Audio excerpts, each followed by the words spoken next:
You are an immortal sentenced to 1,000 years of imprisonment. After 200, your prison is forgotten. After 10,000 years, it is rediscovered. I wake and place my feet on the cold concrete floor, standing and stretching as high as I can until that satisfying pop sounds as my spine gives me what I want. Then it's a reach for the toes until my calves feel loose again. I trot out of my small bedroom and begin jogging, as I have every single morning for a very, very long time. The air is stale, but it doesn't matter much to me. You have to expect as much this deep underground. The prison is built to contain just one prisoner. That would be me. It's fully functional, even still, with the energy being drawn from core heat and everything built to last. They had to. They expected I'd be here for a long time. The cell I sleep in exits into a rectangular room, exercise equipment gathered in the center and a running track around the perimeter. At one end is the kitchen with a hydroponic farm and breeding pen for what sustenance I require. Food is the hardest thing to deal with now. The other end is a library, stocked at my request. I didn't expect I'd have this long, so everything has been read more than a few times. They did expect me to be here a long time. Just not this long.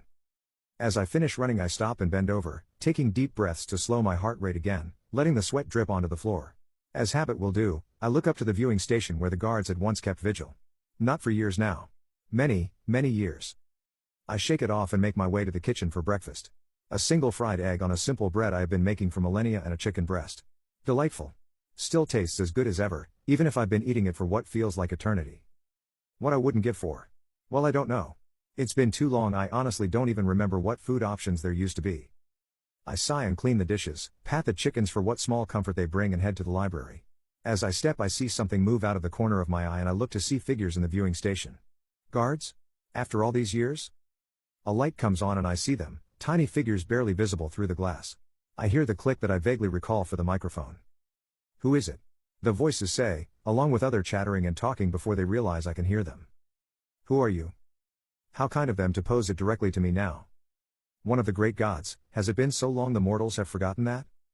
When were you locked in here? Now that is actually a good question. I think back to the day the mortals created this place for us, many thousands of years now surely. I do some quick math before answering.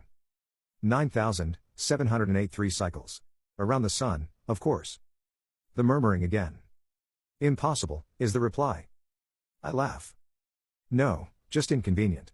I was meant to be released after 1,000 cycles, but something happened, the guards disappeared. Murmuring. Goodness, these mortals do love to talk, don't they? Perhaps you can release me? I'll be eternally grateful. I chuckle at my own joke. One must become one's own entertainment, I suppose. They don't speak for a long time. So long I begin to think they won't help me. I'm afraid we can't. Please, I say, hearing the begging tone slip into my voice, please, it's been a very long time. I'm sorry. Then the click again and the movement stop. I am ashamed to admit that I dropped to the floor and began to weep. After recovering from my shameful display of emotion, I found myself sitting in the library but unable to focus. There were mortals alive out there, that was something. Perhaps in a few more cycles they would release me. Surely, just a few more. As I sit, I hear something. This is different. Something I haven't heard in a very, very long time. The main door unlocking. I hear the hiss of the door opening and quickly make my way to the main room. A young man stands there and looks at me, nervously. He holds up both hands in a sort of mock surrender. I don't think it's right to leave you here. I take a few great strides to him and he flinches, but I simply wrap my arms around him and squeeze. Thank you, I whisper in his ear, tears filling my eyes, thank you. I release him and we exit the room together, hopefully for the last time. As I take my first step, I am struck by several barbed objects that sink deep and then my body convulses. My muscles tighten and my jaw clamps shut and I collapse to the floor. A dozen men quickly converge and chain me with the restraints that must have been left in the guard room. One of them, a burly man with a shaved head, stares down at me.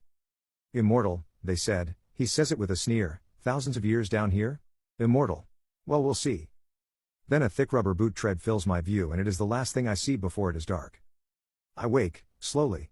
I slowly swing my legs off the low, thin bed and rest my bare feet on the cold tiled floor. I try to stand but my legs refuse the call to action. So I sit. The long scars that run down my leg remind me where they drew their fill of marrow from, bone marrow for their studies. I remember screaming as they cut into me, screaming for them to release me and threatening to burn their world to ash and finally pleading for them to cease. None of that worked. I remember his laughter as I faded in and out. Some god, he said at least once, some immortal. I wanted to explain that immortal does not mean invincible, but I don't think he would have cared. They wanted to know how to fight aging and disease more than they cared about semantics. Hey, I hear the voice from the door to my cell, I'm sorry. I recognize him. The one who released me from my former prison, only to bring me to another. You. Yeah. I get it. I hear the door unlock from the other side. I'd be pissed too. The door unlocks and he stands before me, sheepish. It's not right, I'm sorry.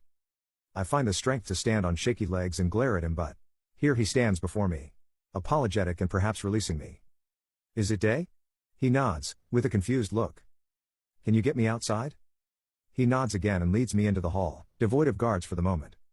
I open one of the other cells, they're busy. Which one? I ask, thrilled at the prospect of one of my brothers or sisters on the loose.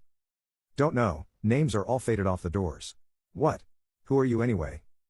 I don't speak, but we close the gap towards a door that leads to stairs. I glare at him for a moment and he shrugs in response. Only way up. I grunt and we begin the arduous trek up the stairs. Each one sends pain shooting through my battered legs. I mumble some curses but continue. When the door opens I feel it. The warmth of the sun. I take a deep breath and stand on my own as the warmth and light do their work. The only thing I really need. I can feel lean muscles filling out, my hair turning from gray to its deep brown and the lines that crease my face disappearing. I feel like myself again. We stand on a flat space with a large white H painted on it, overlooking a mountain range that I barely remember.